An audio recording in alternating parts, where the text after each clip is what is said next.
Hey, this is Lou with IONIS, Whole Person Leadership Development and Coaching.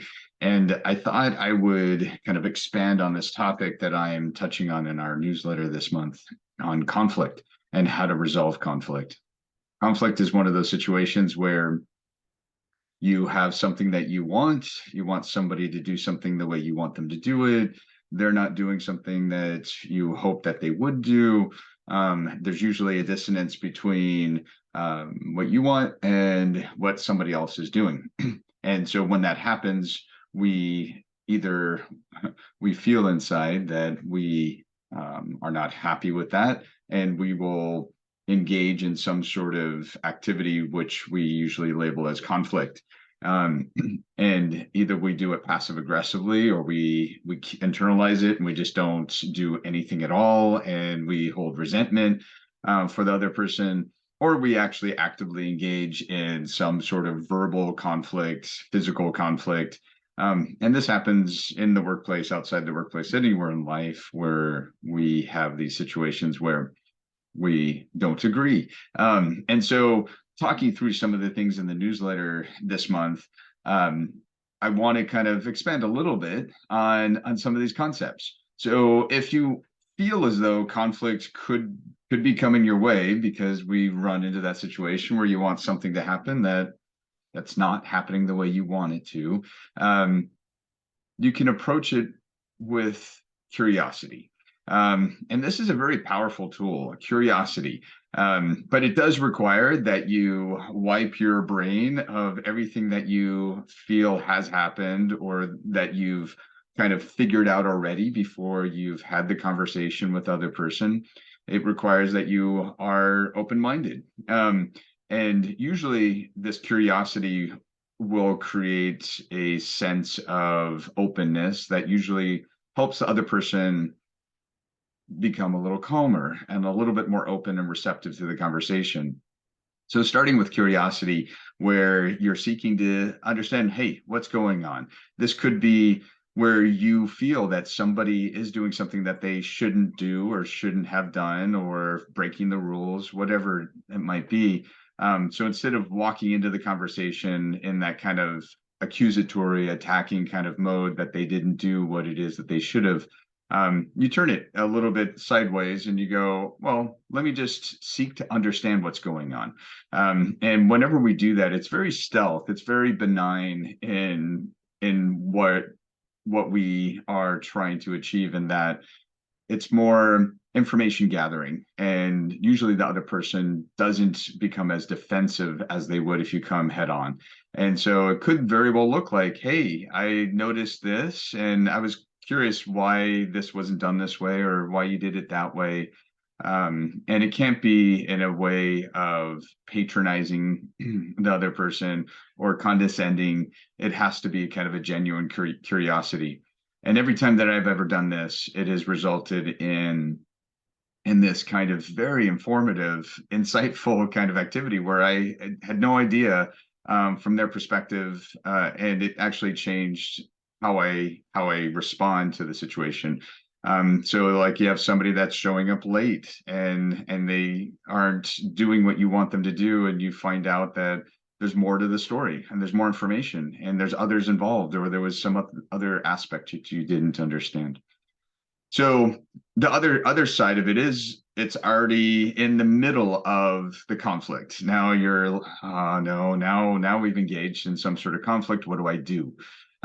So whenever we are in conflict, we want to kind of separate our emotional state of how we're feeling from the facts. And whenever you come into a situation and you're really upset, we usually use very descriptive words, and they're usually very emotionally based. And so from that perspective, we say, oh, that person is an idiot, or that person is doing what they always do. They always, create substandard work, or that person always has this really bad attitude where they're treating people poorly. That person's so mean. None of those things that I just said are fact. We feel sometimes that they are fact, that that person is mean. No, that's not fact. That's just how you're responding and how you're feeling about the situation, how you're describing the situation. but no, what we need is fact. So when you say that that person showed up 10 minutes late, um, to the meeting or to whatever it is that you were going to, that's fact. You can't deny the time of day and how the clock works, and an agreed upon meeting, um, engagement of some kind. So we can't disagree that they were late. But what we can disagree with is that they're lazy. Now, you might say, well, they're always lazy. They always show up, they never show up on time. Lazy, there's not a measurement of lazy and who's deciding how much too lazy is lazy or not enough lazy. Um, so what we want to do is when we're in the middle of conflict, we want to stay away from those descriptive words that really have no metric or measurement or ability. It's just my opinion. We want to exclude those and fill the conversation with just facts, and information that is helpful in solving the problem. So you kind of share, hey, what's the impact of what's going on? And you kind of ask them, hey, that's what I see what's going on. What do you see what's going on? And again, in that mind of curiosity, we begin to learn things. We get to understand a little bit deeper of what's happening in the situation. And when we're in that midst and we kind of get down to fact and we remove those opinions of each other, it becomes calmer, and then solutioning becomes something that is possible in that situation. So the last aspect that I'm calling out and how to circumvent conflict and just avoid it in general. And this is more so just an operating way of life. And this is where you move through these situations and interactions with different people, and you don't start with yourself in mind. You remove yourself from the situation. You turn yourself more into the observer of what's going on in these situations. Not that you're in the middle of the situation, you're the one that's observing the situation. It's a bit of a mind twist, mind bend kind of thing. But when we remove ourselves from the situation and just look at what's going on, you see things from a different perspective. And this is where sometimes we do get drawn into all of the emotionalness of the situation. And when we do that, sometimes it gets very cloudy on what the resolution could be, or that even if you even want to resolve the situation when you're in the midst of it, you just want to hold anger, but that doesn't solve any problems and it makes us feel crappier inside.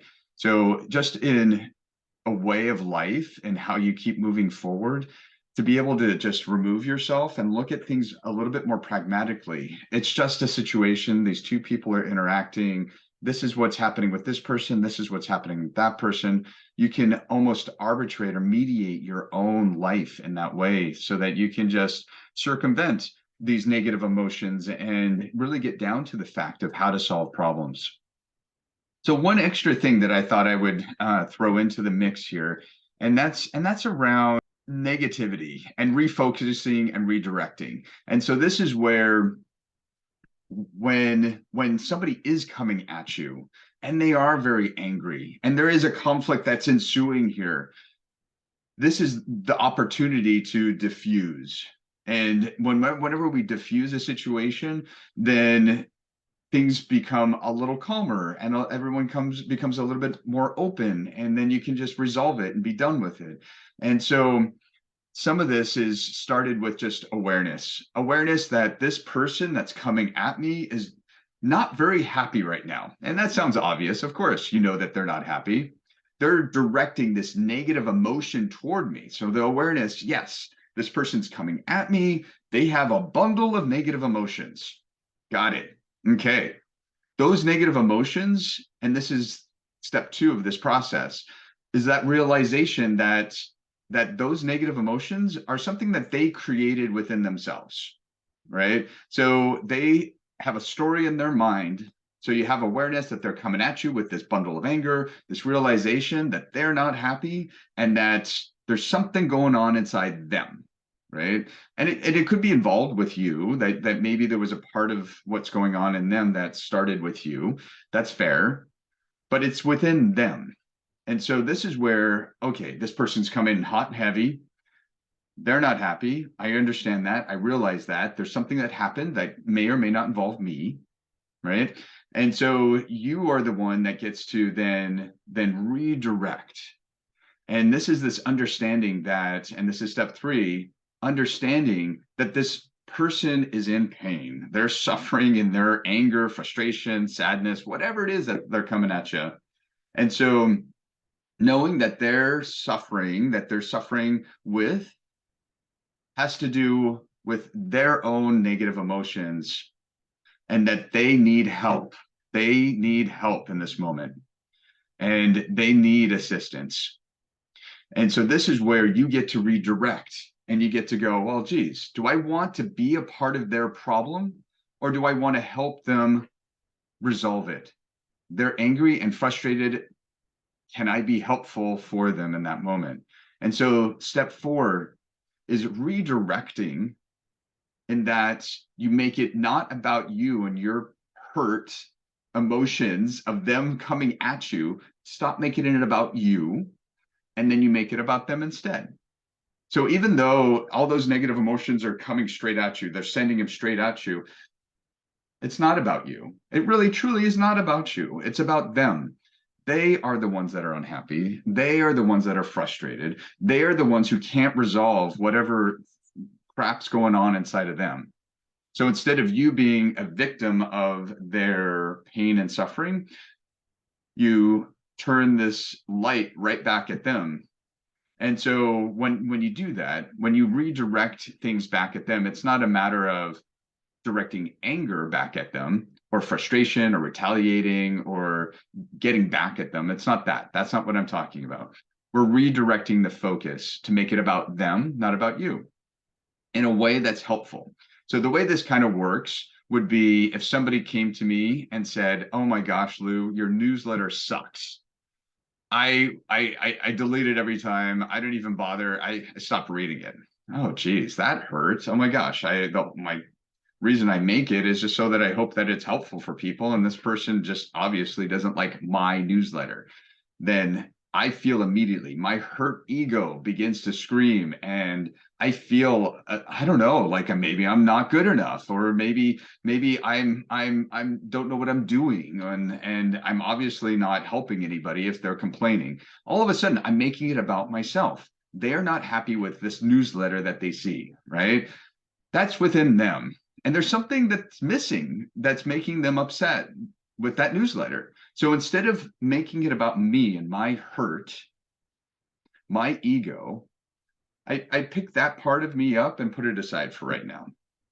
I can come back to that hurt if I wanted to, but right now this person's not very happy. They're upset. So I make it about them.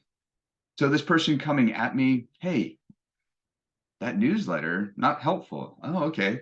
Tell me more. I want to learn more. What is not helpful with the newsletter? What would be more helpful for you? What would you be interested in? I would love to create a newsletter that you would love to go through and read and find useful. All of a sudden, I took this conflict that I could have engaged in, and I could have been upset with, and I could have retaliated against them, and I could have told them, well, you're an idiot. You don't even know what's good. I could have come back in that way, creating more anger, not just for them, but for myself, and something that I would probably be upset about for days and days and days. Instead, I try to find something that I can transform this into something positive. This person comes at me, ouch, hurt ego, put aside. How can I help them so that they enjoy some other newsletter that's more engaging for them? And then with that, I find so many golden nuggets of information that I can better not only their interaction with, let's say, the newsletter, but then it might actually benefit others. And then I might feel, oh, great, I'm more effective now.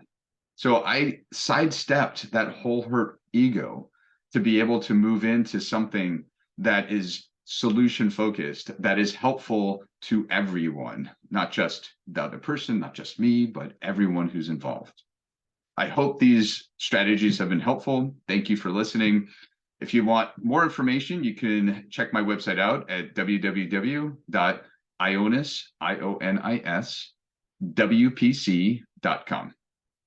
Talk to you later.